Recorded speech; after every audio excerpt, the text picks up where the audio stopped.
When I first moved into Willow Creek Meadows, a glossy little neighborhood on the north side of Austin, Texas, I thought I had made it. The houses were lined up like something out of a holiday catalog, every lawn trimmed to regulation height, mailboxes painted in matching beige, and front porches carrying the faint whiff of new construction wood stain. A little sterile, sure, but peaceful. At least, I thought so. Truthfully, the house itself was secondary to me. My heart belonged to my pride and joy, a custom midnight blue Porsche 911 Carrera, shining so perfectly it looked like it had been sculpted out of ocean waves. That car was not just metal and horsepower. It was my trophy for grinding through a brutal decade of startup chaos, missed vacations, and late nights cold calling in half-lit office spaces. Every time I slid behind that wheel, I remembered why all of it mattered. And unlike the stereotypes people love to throw around, I was ridiculously careful with it. Within Willow Creek Meadows, I barely crept above 15 miles per hour. I never blasted music, never revved the engine obnoxiously, never tried to show off. If anything, I drove like some patient retiree chauffeuring iced tea down to the golf course. But apparently, existence itself offended someone. Her name was Karen because, of course, it was Karen. She gripped her role as president of the Homeowners Association, the way war generals cling to battle maps. She was always patrolling in her white Lexus, pulling into driveways she did not own, squinting at children's chalk drawings like they were classified graffiti. The day she saw my Porsche parked in my own driveway, her eyes narrowed like she had spotted the devil himself setting up shop in suburbia. It started with a letter, slid beneath my wipers, typed in large block font, but signed only with her looping, self-important cursive. Your vehicle is a blight to our community. It attracts the wrong sort of visitors, intimidates children, and undermines the spirit of family living. Remove it within 10 days, or the board will be forced to escalate. Now, I could have gotten mad, but I didn't. I laughed so hard I nearly spilled my coffee. I took a quick photo of the note and added it to a folder on my phone labeled Karen's Novels, because that is what her complaints always read, like fictional short stories. I humored myself thinking that this was the end of it, a little tantrum folded neatly in Times New Roman. Oh, how deeply wrong I was. This wasn't the end of anything. This was just the warm-up. By day 10, whispers were everywhere. Marcus, a friendly neighbor who usually kept his nose out of drama, caught me by my mailbox and lowered his voice like he was selling me state secrets. Hey man, heads up, Karen has been blasting out emails about your car. She's saying you're putting kids at risk, that our neighborhood looks like a drag racing movie now. I chuckled, shook my head, and shrugged. Yeah, because nothing says street racer like a guy driving 15 miles an hour past lemonade stands. I chalked it up as neighborhood gossip. But day 16 stripped away any amusement I had. That morning, I stepped out, coffee mug in hand, ready for the weekend ritual of just watching the sun hit the cul-de-sac. My steps slowed, my eyes locked forward, my heart sank. My Porsche was destroyed, and not in a prank way, in a full-scale assault sort of way. Every window had been shattered. The paint was carved with deep, vicious gashes like someone had taken a chainsaw made of sandpaper to its skin. Tires were slashed, rims bent. It did not look vandalized. It looked haunted, like it had been targeted. One by one, neighbors emerged, drawn by the sight like birds circling a storm. Most stood silently. The brave one, Lisa from down the street, finally leaned closer to me and whispered, I saw Karen last night. She had that landscaping guy with her. They were near your car. It looked weird, she said. Like slashing and smashing was just a quirky midnight activity. But Lisa had unintentionally confirmed what I already suspected, because hidden inside the warm glow of my porch light was a small but powerful security camera. Ultra-wide lens, night clarity so sharp it could humiliate a makeup influencer, motion tracking precise enough to catch moth wings. I went back inside with careful, calm, sat down, opened my feed, and there it was. Karen herself, bathrobe fluttering in the evening wind, swinging a sledgehammer again and again like she was auditioning for a low-budget horror franchise. The landscaper hovered nervously nearby, clutching a flashlight, clearly dragged into chaos against his better judgment. Karen was yelling about removing the threat to children as she shattered my windshield into glittering crumbs. I paused the footage with a smile so calm it could have unnerved saints. Then, without rushing, I dialed my lawyer. "Good morning," I said. "I think Karen just bought me an upgraded Porsche." The officer who showed up could barely hide his disbelief. He replayed the footage twice, shaking his head, muttering, "She did this right in her housecoat.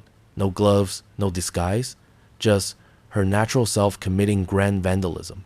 I provided Lisa's statement, my footage, and the very visible wreck of my car glistening under the Texas sun like a monument of madness. Everything lined up so clearly even a blindfolded judge could have made the call. Of course, Karen denied it.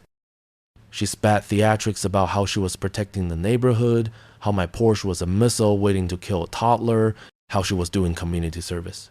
That speech might have worked if she had not been literally filmed screaming, "Take that, threat vehicle," while hammering her way through a luxury windshield. The Homeowners Association scrambled fast. Within days, the board mailed an apology on thick paper with embossed letterhead. Every member signed except Karen. She spent her time circulating more unhinged emails. "This man endangers us all," she blasted out in all caps. "He is a reckless street menace bringing shame to Willow Creek Meadows." My personal favorite was titled "Fast and Foolish: What Happens When Neighbors Care More About Toys Than Safety." By the time we prepared for court, my lawyer was practically glowing. We were not just claiming property damages anymore. We had harassment in writing, defamation dripping from her email chains, and trespassing clearly captured on camera. If there had been a league scoreboard for neighborhood disputes, Karen had just handed me every winning point gift-wrapped. Karen waltzed into court armed with nothing more than her infamous clipboard and a plastic tote of badly printed photographs. No lawyer, she said. She did not believe in wasting money on liars. Just her unshakable self-belief, and a stack of blurry pictures of my Porsche, legally parked. I almost pitied her. Almost. Courtroom day one played like live theater you could not buy tickets for. My lawyer hooked up his laptop to the overhead projector and clicked. First slide. A crystal clear, high-definition still image of Karen mid-swing, mouth wide open, hammer arcing down like a battle cry. The gallery gasped. The judge, eyebrows practically vaulting into orbit, leaned forward silently. Karen, unfazed, coughed loudly as if she could cough reality away. "Objection!" she barked, though nobody had asked her opinion yet. One by one, the emails rolled out. "This neighborhood will not survive such recklessness. He is a danger to our peace. We are being terrorized by a speed-obsessed narcissist." Printed, highlighted, bound like a novella of her own making. My lawyer slid them to the judge like a maître d' presenting wine. Karen huffed. "Out of context." The judge, peering over his glasses, deadpanned softly. "Ma'am, these are your exact words." Insulted, finally granted the floor, Karen gave her dramatic soliloquy. Standing tall, she declared, "That car was a weapon. Children live here. I neutralized it." The courtroom paused. Even the stenographer raised her head from her machine, blinking, as though she had to double-check if she typed that correctly. My turn came smoothly. I explained, calmly, that within Willow Creek Meadows, I never once drove above 15 miles an hour. I submitted tracking logs, decibel recordings, and testimonies from Marcus, Lisa, and 3 other neighbors who confirmed they had never witnessed any dangerous racing. I turned her narrative into dust with simple facts. In closing, the judge sighed heavily. "This is unusual, but the evidence is undeniable. Miss Karen, you are liable for full replacement of the vehicle, payment of legal fees, and an additional fine for harassment and defamation." Karen's jaw dropped. Literally, physically, like the end of a slapstick cartoon. Meanwhile, I sat still, sipping water like it was vintage champagne. 2 weeks later, my new Porsche was delivered. Midnight blue, identical in model, but with scarlet calipers gleaming like victory marks. The dealership, with some chuckling reluctance, had even embroidered the headrests at my request. A simple 2-word phrase, "Thanks, Karen." The first time I sat in those seats, leaned back and read those words stitched in perfect crimson thread, the satisfaction was indescribable. Karen, though? She was unraveling. Word spread fast. Paying for damages and court costs had drained her dry. People whispered about a second mortgage, about her husband stepping down from the board in shame. Rumor had it she even had to trade in her beloved white Lexus for something modest. Her landscaper quit cold turkey. Even her prized miniature poodle reportedly developed stress-induced alopecia. Karma was busy. At the next homeowners meeting, Karen tried to claw her way back to dignity.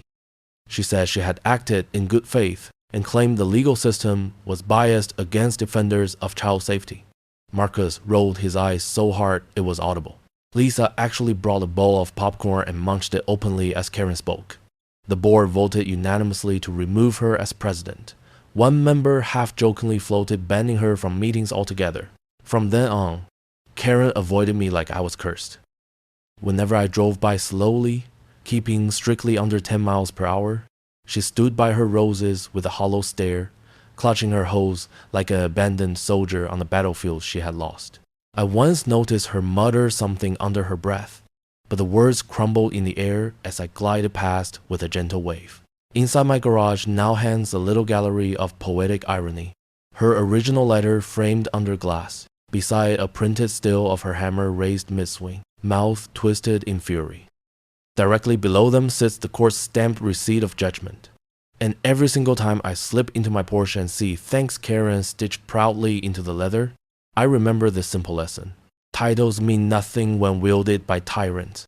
Being homeowners president does not make you law, judge, and executioner.